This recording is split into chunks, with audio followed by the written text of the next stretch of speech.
Good evening, everyone. Maazi Ezeoke speaking to us.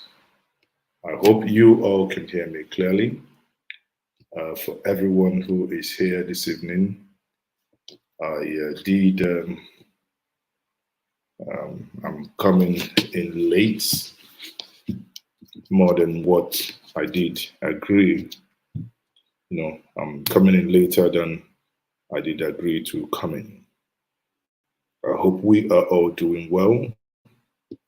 This is my Friday hangout, but that's becoming, or rather has become, a late show, a late Friday hangout.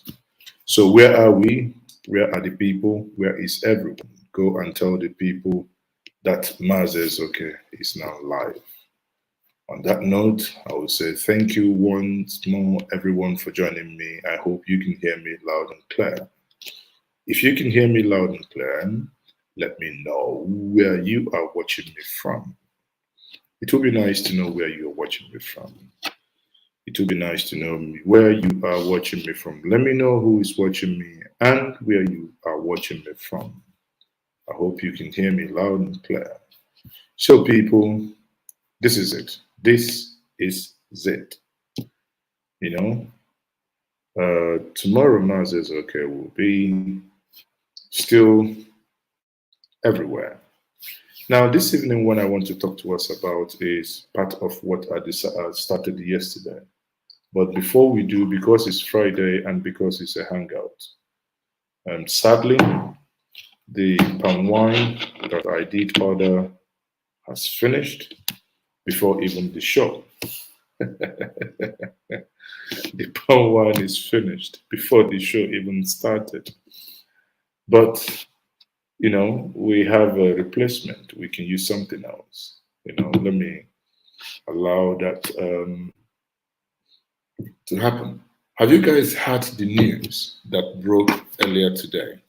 Have you heard the news that Professor Charles Chukwuma Soludo said that the $20 million saved, or rather invested, by the former governor of Anambra State, Mr. Peter Obi, has now ballooned into $100 million.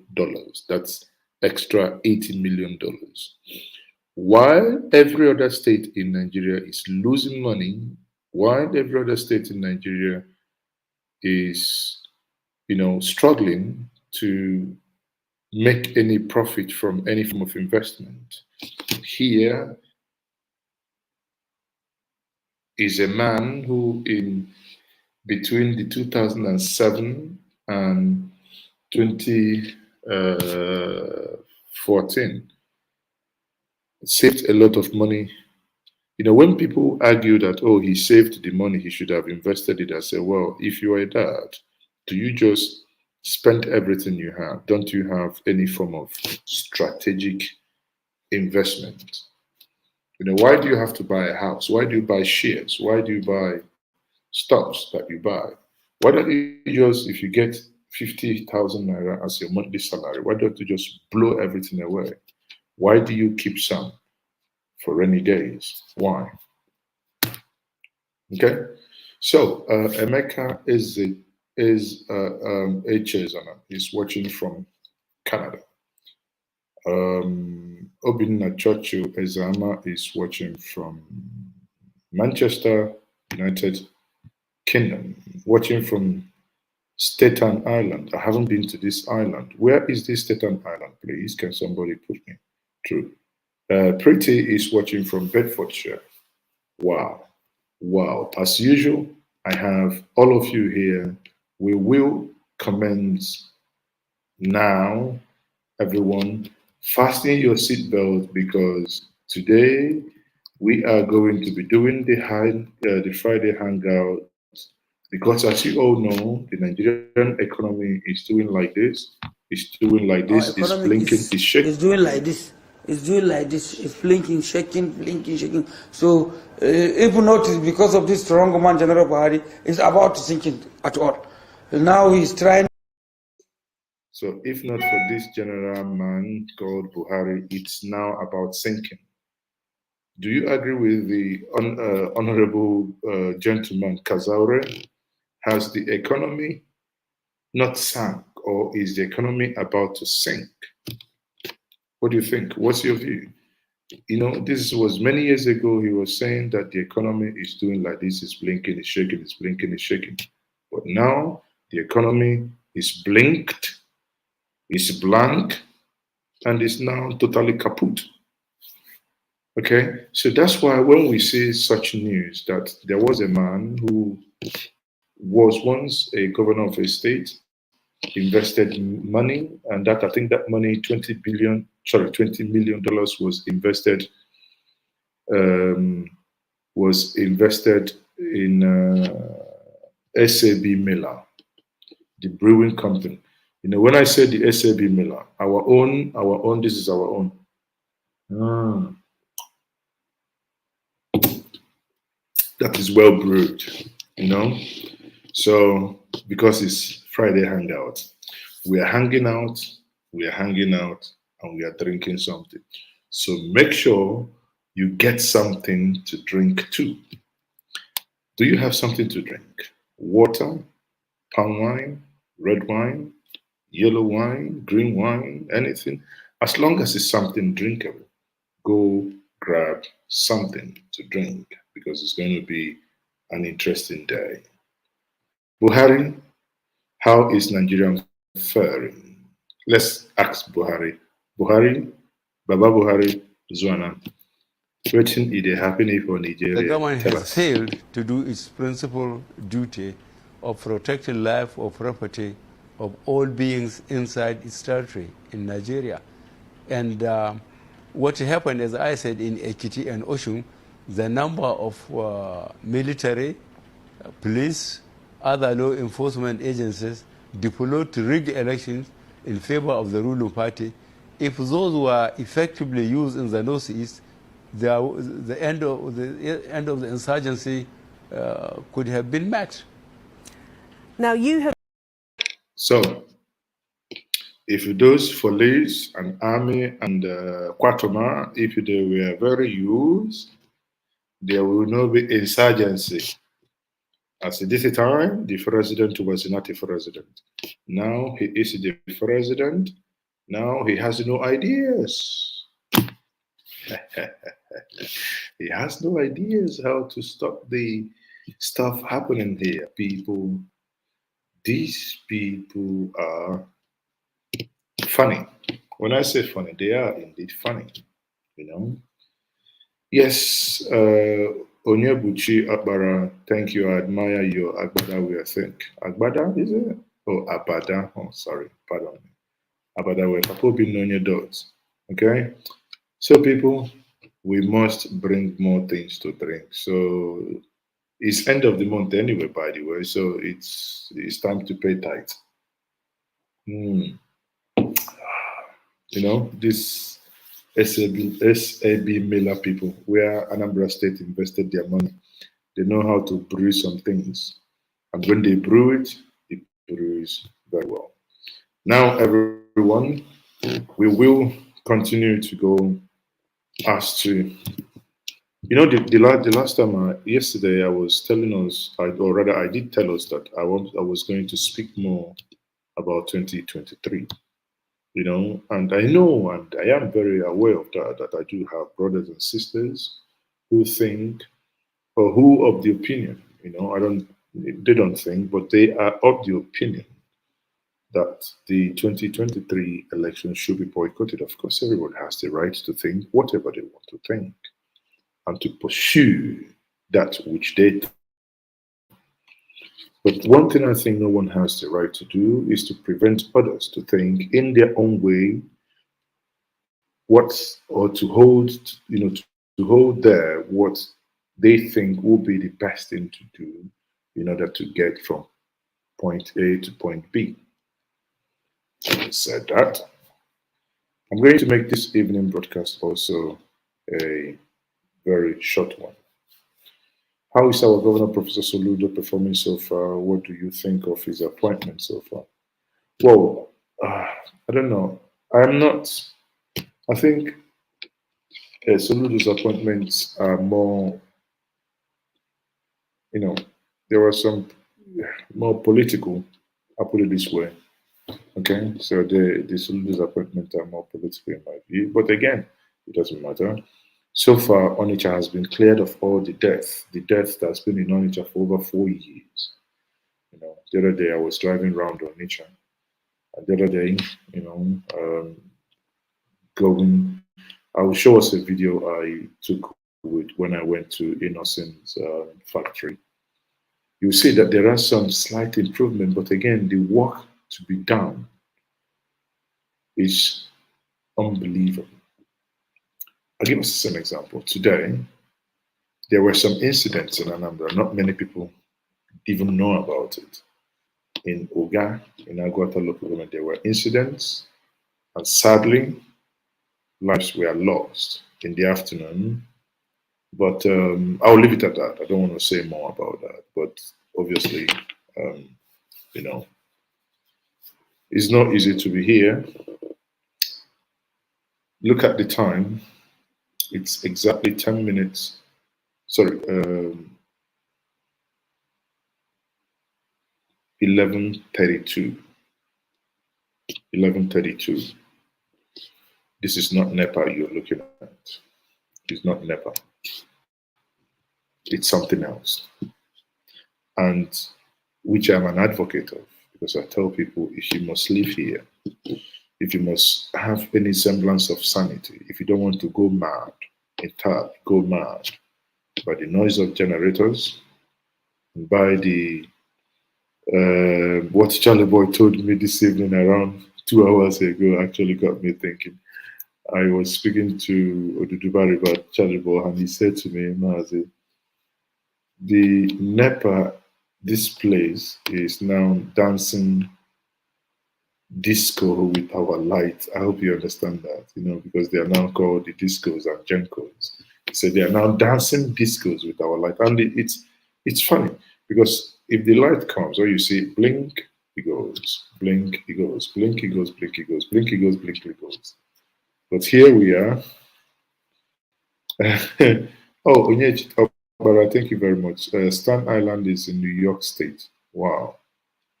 Honestly, I've been in New York for a couple of times, but I haven't gone to that Staten Island. It's a good place to note. I might be in America next month. If I do come, if DSS allows me to come out, because sometimes the things we say, they might bring you to the side and say, we want to look into your fast food. So if they allow me, I would probably be coming out in maybe a month or two. I'll come out and see how everything goes in the other side of the world. The other side of the world, as you have them in the other side of the room, here in the other side of the world. Greetings from Holskation. Maazi, how are you doing? You can see Maazi is doing all right. John Okuli, I haven't seen you for a very long time. What's happened? I think many of you have been autopiloting, and you know what you guys are doing. All we know is that we want peace in the great Igbo nation where we are. We want peace. We are in the ground zero. We know we're wrong. Everybody cannot run away. We are here. As somebody said, we die here. I think that's Aisha Yusufu. She says we die here. So everyone, now you may have your questions coming, but let me do this analysis between APC and PDP. If you all know, there is this election is coming up, 2023. And the APC and the PDP are contesting against each other. And in the APC, you know how many candidates they have. They have a lot. And in the PDP, they had, I think, 17. The screening was done today, and the favorite of all these people, in the person of Mr. Peter Obi, scaled through. According to David Mark, David Mark, however, noted that two candidates did not scale through and that they will not be refunding them the monies that they spent in buying the funds. And I think that's why I have issues with political parties. If someone, I mean, someone wouldn't spend 40 to 80 million buying a form to vie for an office and you disqualify the individual and you keep their money. I think that is not acceptable. Mazu Soludo is getting it all wrong in the cleaning of environment. Uh, I don't know if you're, you see, yeah, Mazi, that's already precious. I think many of you in the diaspora, you are too far away that you are sometimes, when it comes to the realities on ground zero, you're too far away. And those of you, many people you watch online lie to you of how things are. I can bet you that Oredun, you are Oredun Precious, that you are in the diaspora. Sorry.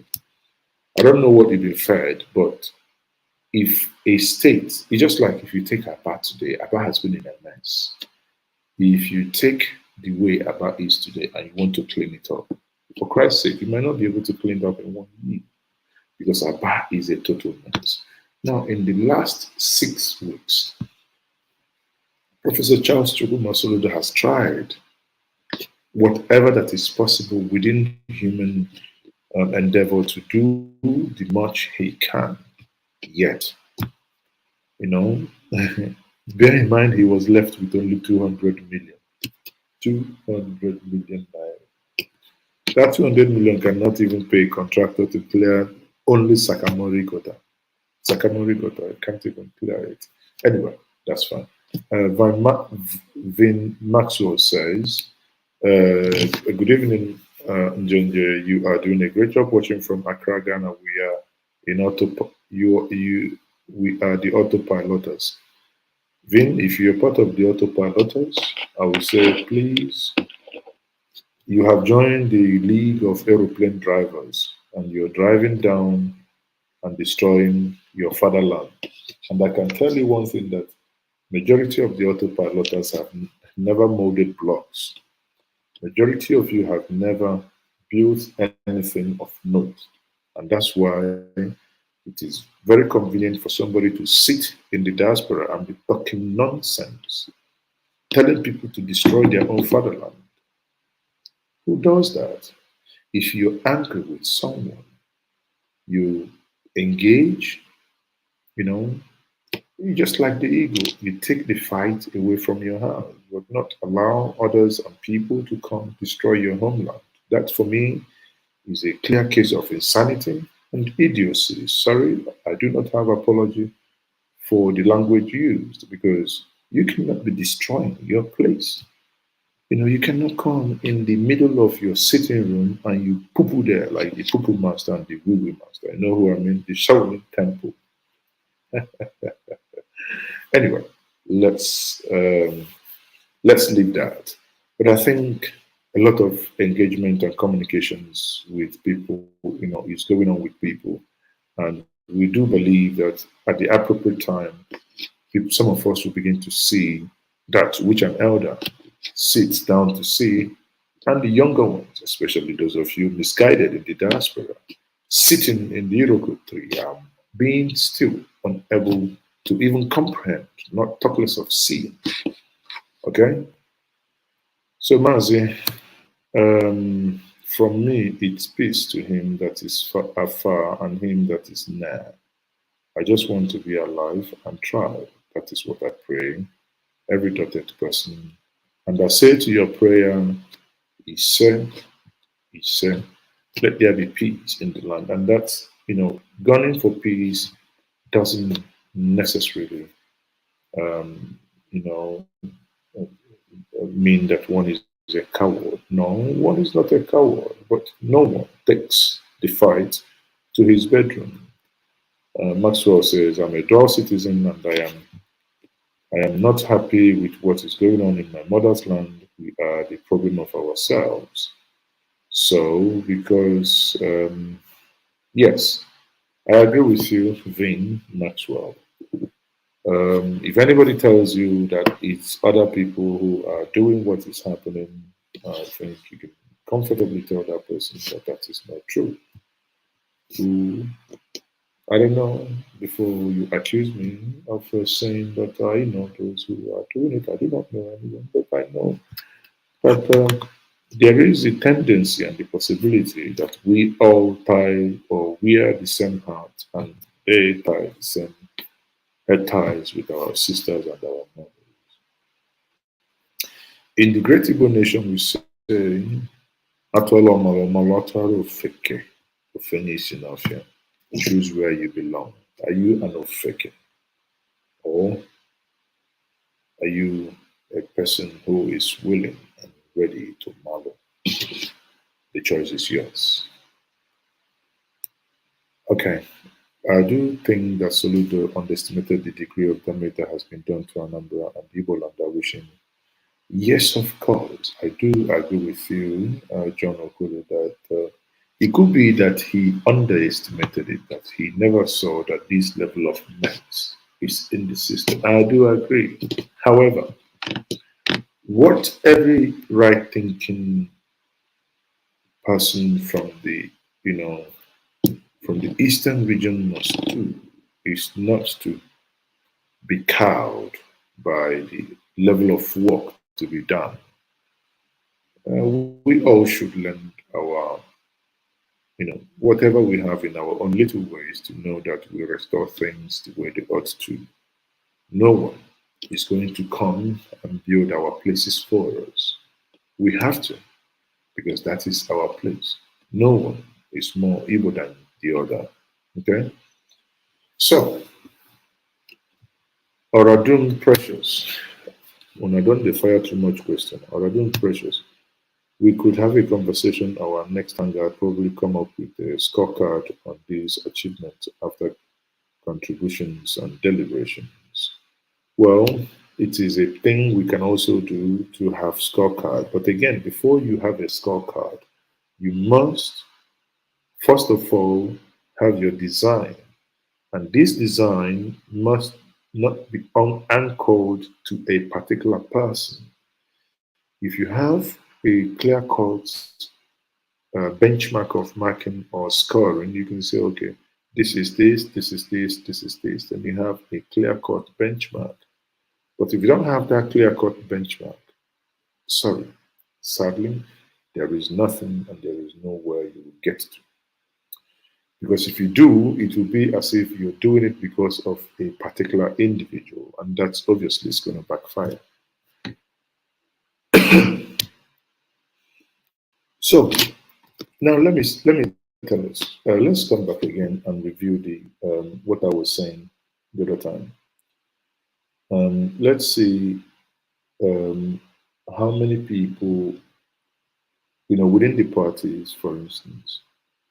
And why I keep repeating this is that politics is so important in our lives, because if we run away, those people whom we may consider cucumbers and carrots, those who may not be best, will definitely emerge. And when they do emerge, they will keep on, towing the line of taking bad decisions for all of us. And when they do, it hurts us. We lose our loved ones, like my brother that died. He was involved in an explosion accident. He made it to the hospital. He stayed in the hospital for 2 weeks. And I am of the opinion if he made his way to America or UK or anywhere, he wouldn't have died. But sadly, because he was in Nigeria, the medical system, that was in Bayelsa, by the way, and the medical system in Nigeria failed him. That means Nigeria failed him. But because Nigeria failed him does not mean that we cannot ever get things, at least at the subnominal level, to work. Of course we can. But to do that, we have to, obviously put in a lot of work. Now, if I go to if I just do a quick submission, Having looked at the people in these parties, and I think I am a believer that 2023 should be ceded to someone from the southeast. I want people watching me now to have a very clear understanding of the following things I'm going to say.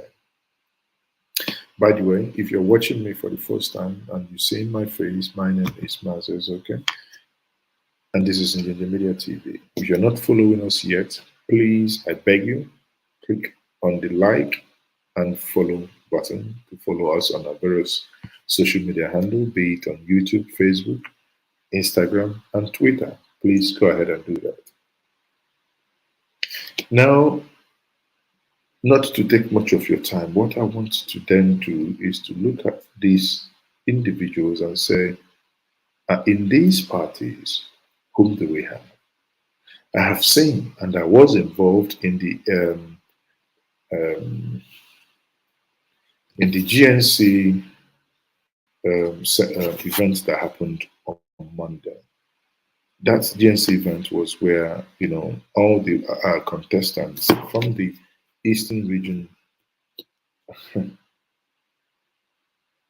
How do I reach out to you? No, it's okay. One mom went to the moon. Start your program now. Let me come onto your program now, if you so wish. I have time for you today. So, what I'm trying to say, if we come into these parties, we must narrow it down to at least to two people. And there are false narratives that people keep pushing. Oh, that Igbos are not united, that the Southeast is not united. When it comes to the tons of Igbos, everybody comes out and they say, please don't ever allow anybody to talk to you about such nonsense, because it's nonsensical nonsense. Why? Because every region have people to contest. Please tell me, Tamboa is Fulani, for instance. Saraki is Fulani. Elijah Abubakar is Fulani. I mean, there are a host of others, and no one is raising an eyebrow that someone from the north central, someone from the northeast, and someone, Tamboa is also there, that they are all contesting.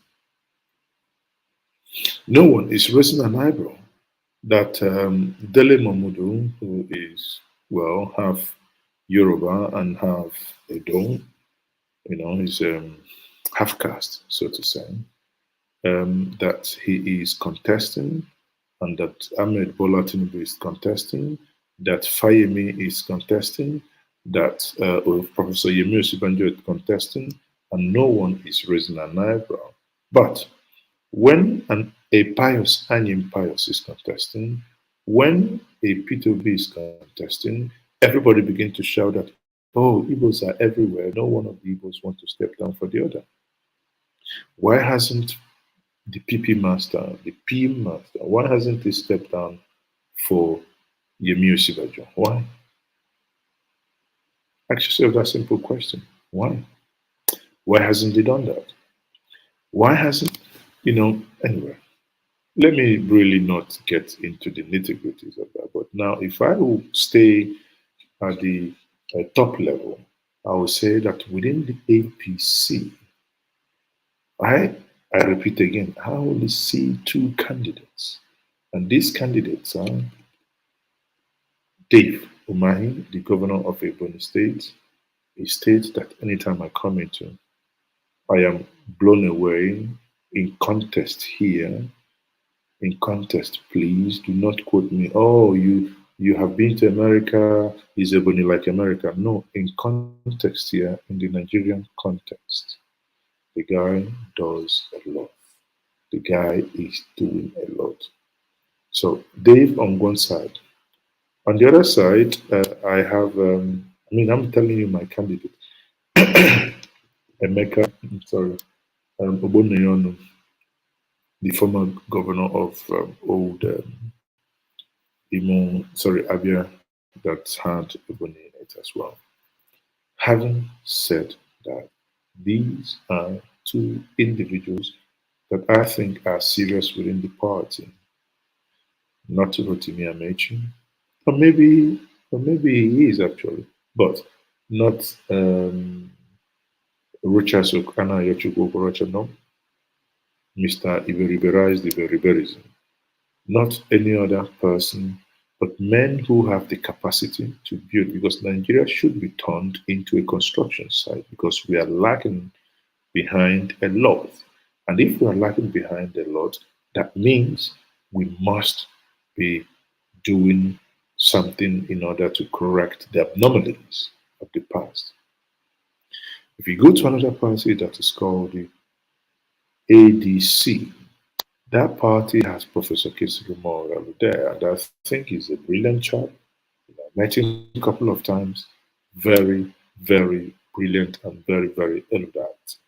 So it's one, if you come into PDP, you have Mr. P2B, you have Anyim Payosan. I know some of you may not want to hear Anyim Payosan, but if you're real and if you're a realistic person, you wouldn't argue that Pius Anyim shouldn't be there, because for someone who has run and become a Senate president and at the same time or afterwards become secretary to the federal government of Nigeria is not a small feat. The experience garnered there could be used, in so many ways. Now, someone is asking me, what about the Jonathan rumor? When I heard the rumor, I got angry. But a friend of mine, Catch on Onujun, sent me something today debunking it. I think if you go to Njenje Media Community section, you will see what I post, what I personally posted that not any staff member did. Me did post there of of what Catch on Onujun wrote. Because if Jonathan ever comes out under any party to do, the backlash from the South is going to kill Jonathan, because it will mean that the South will lose to one term, because Jonathan can only constitutionally allow to do one term.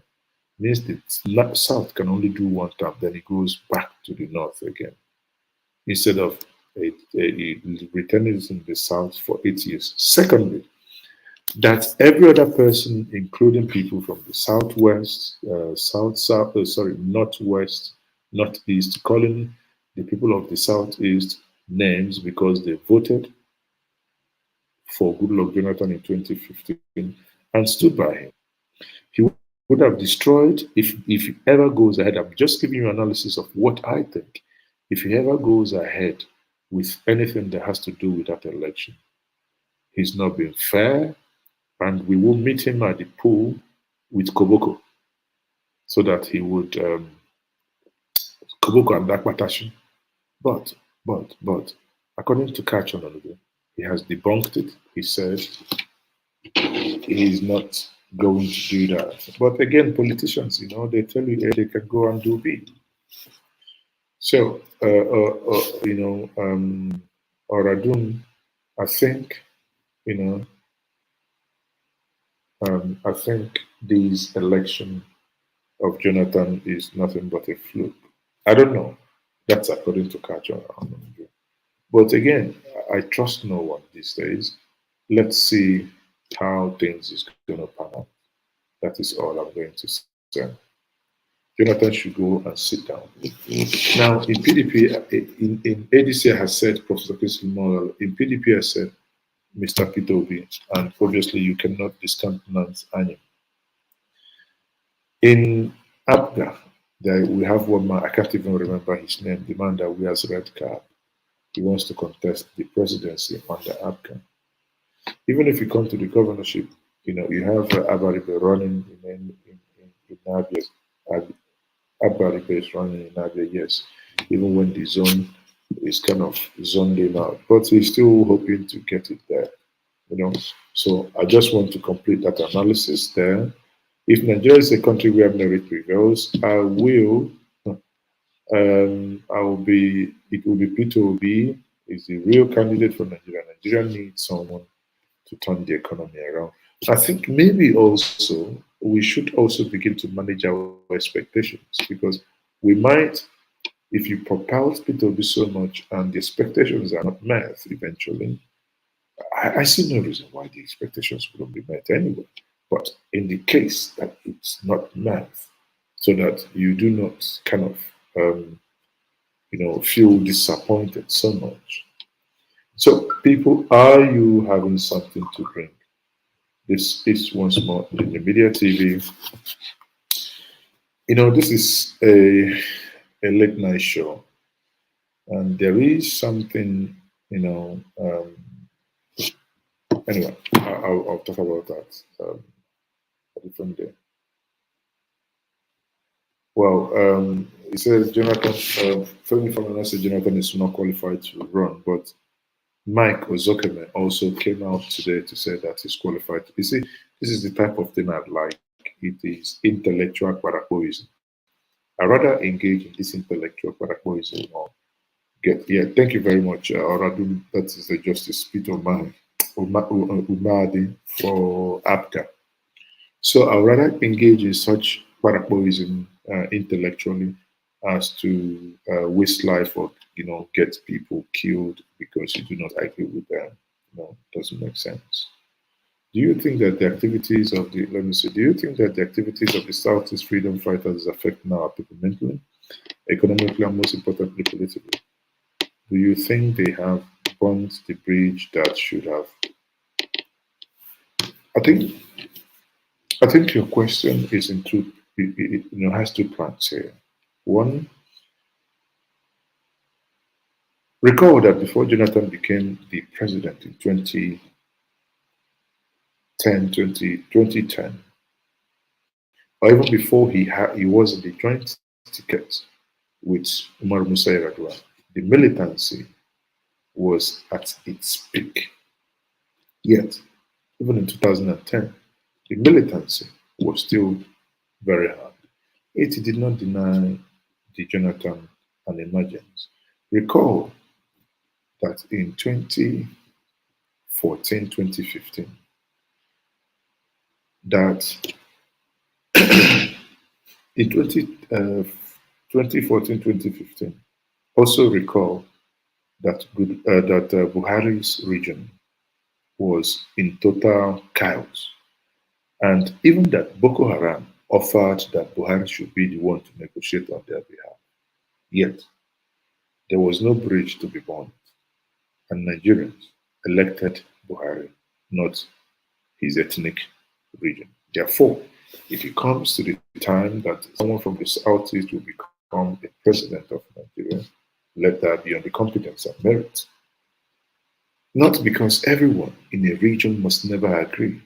If you recall, in 1999, OPC was a menace in the Southwest. Yet, Nigerians went ahead and elected Olusegun Obasanjo. So such narrative that is going to affect you, make this, of course, no one wants, how do I put it? No one wants things to be out of hand that you no longer have investments. But aside investment and the insecurity that it comes with, it's not enough reason.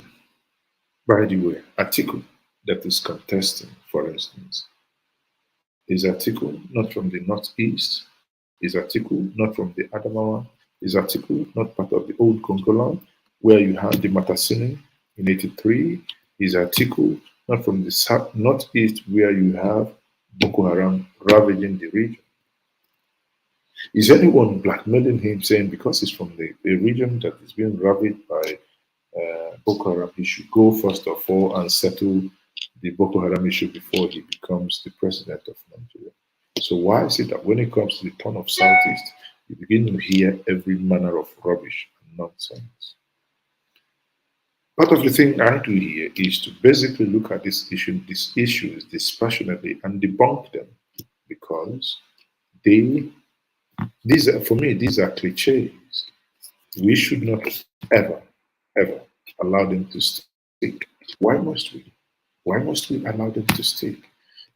In 2014, we have someone, when they voted, they came on, I used the clip and we laughed, but it is something very serious. Someone voted and he said he He was happy that he voted, that he has voted a Messiah. Did that eventually, was that eventually actualized? The answer is as good as mine.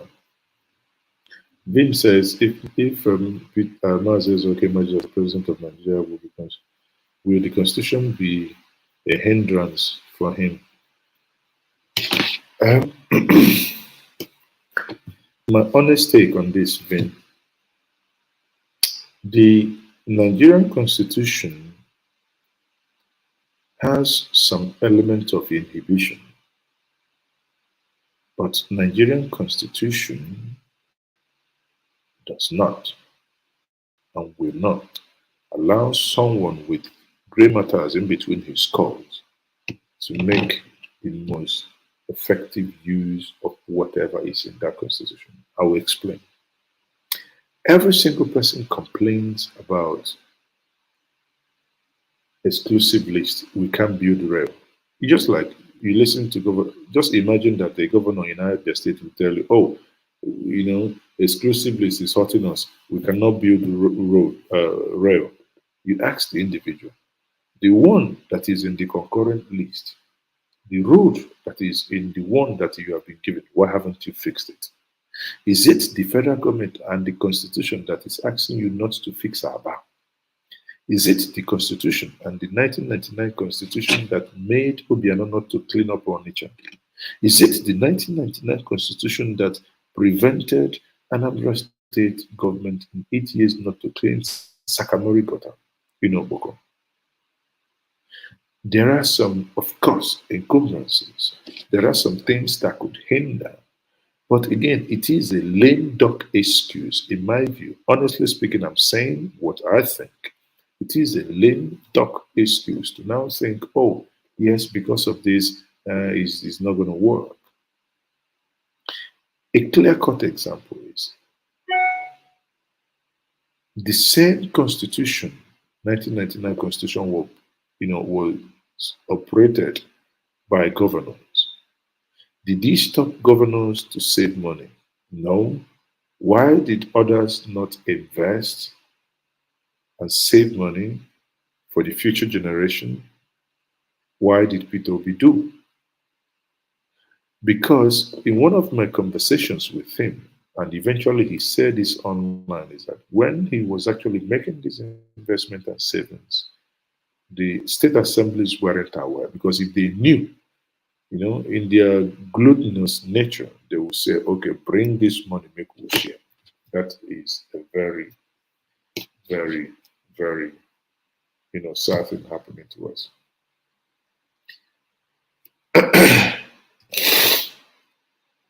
Moses, okay, I'll take one or two questions, then I think I'm beginning to be a little bit, I think I need to retire for the day. It's after 12. Vin says, Maazi Ezeoke, Nigeria and Nigerians are practicing politics of convenience. They don't want a person from the Igbo extraction to be president of Nigeria. Hence, my support for the disintegration. Of course, my brother, I respect your opinion, but someone would also say, well, there was a time an Igbo person was like the prime minister of the federation, because that person was given the minister of finance and the finance minister. Sorry, the minister of finance and the coordinating minister. In the same government, you had an Igbo person as I think that was the time of Vincent Ogbula for PDP chairman. You had an Igbo person, the person of Payosani, as the secretary to the state government, to the federal government. Hence, I am still going to come online when I'm more relaxed and address the issue of Apostle Suleiman, where he said that if Igbos were given Biafra, they would all kill themselves. I said, man, I never knew that guy, as the head is receding, maybe he's brushing his brain as well, because that is utter nonsense, what he said. And I feel disappointed that a man of that caliber will know stuff and he's still talking like a tout on the street. When impeachment happened, If he doesn't know, I will tell him, but I will still do a comprehensive thing on it. When Evans and Warren was removed, when Chubo Kadibo was removed, in the Nigerian Senate, you have 108 senators, 3 per state. So the Southeast only has 15. Please, if you minus 15 from 108, how are you going to defeat that? And if that remaining wants to remove someone, what are you going to do about it? Right? Tell me. We have 108 senators. You minus 15 senators. You then have 93 senators. So you think 93, let's say 2/3, so you think 60, 70 people want to remove somebody. What people don't know, as if 50, 70 people want to remove somebody and you can stop them, what people don't know is that it was because of the zoning in the PDP that made it, if you remove somebody from the Southeast, another person from the Southeast will take over. So they kept doing it for somebody who should know better to come online and tell people, that if they give him the Igbo Biafra, they will go and they will make it work, blah, blah, blah. I say, anyway, another discussion for another day. Yeah, I think we're going to do the revenue allocation. I think, most of these conversations will be, we need to do more and get some guests to join us and have this conversation. So having said that, you can see that, like I said before, in the PDP, you have P2B and Anyim. These are serious contenders that I see in the party. I believe that concessions will be made, and that's what many of them are now looking into doing. So with that, I believe you can now be happiness more, and let's see how it goes. I hope to come back online sometime next week while I am in the studio. I am only in the Azarum. Only in the Azarum. Because if you are in the Azarum, the Buhari would have to do this.